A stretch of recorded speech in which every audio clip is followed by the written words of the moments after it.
Terre de Hermes ni HSI. Ito ang gagawa natin ng first impression sa video na to.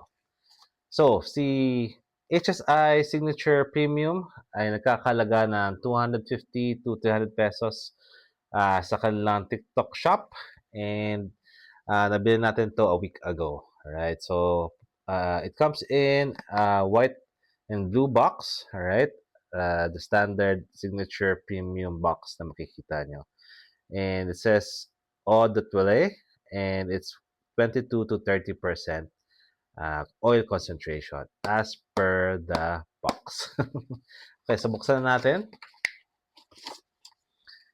Okay, tinanggal ko na yung plastic na naka-cover sa cap. Alright, pero yung kanyang color is orange, tapos nakalagay Signature Premium sa harapan. And it comes in a bottle na parang sa Lacoste. Alright, may grip sa gilid, and then frosted yung kanyang back portion. Okay, so there. Now, ang kanyang atomizer ay silver. So, before we actually do some sprays, I just want to tell you that I haven't been able to own the Terre Hermes perfume, and was not able to also smell Terre de Hermes before. So, just a disclaimer.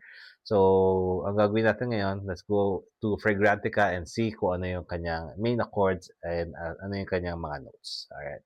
So, sabi sa Fragrantica, ang kanyang main accords ay citrus, woody, mossy, amber, earthy, fresh, and spicy.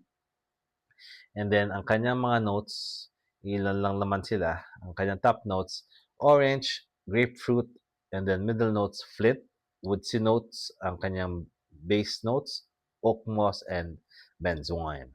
Alright, so let's go ahead and spray this perfume on our left wrist.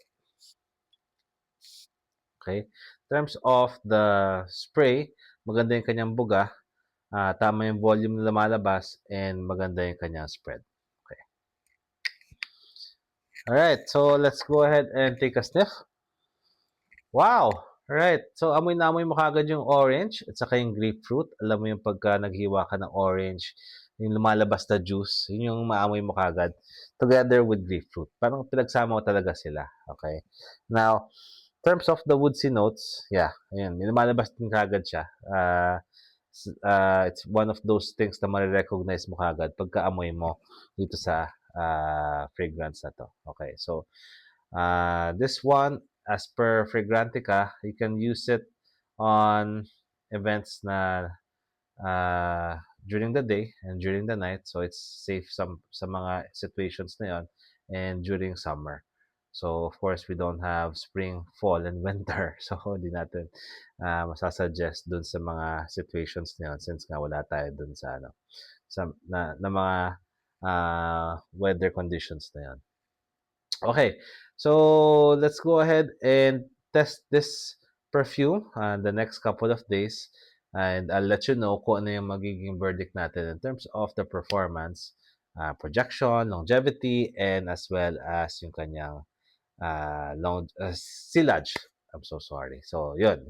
Yung test natin in the next couple of days, and I'll let you know kung gaano kaganda ang kanyang performance.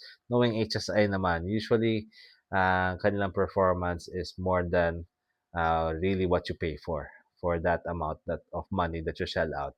Ang ganda ng performance. Hindi pa naman lang kami binibigo so far. So, I'm expecting so far na magiging maganda rin naman ang performance ni Terre de Hermes version nila.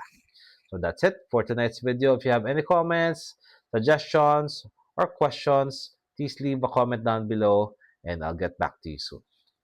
Thank you so much for watching, and I'll see you again soon. Bye!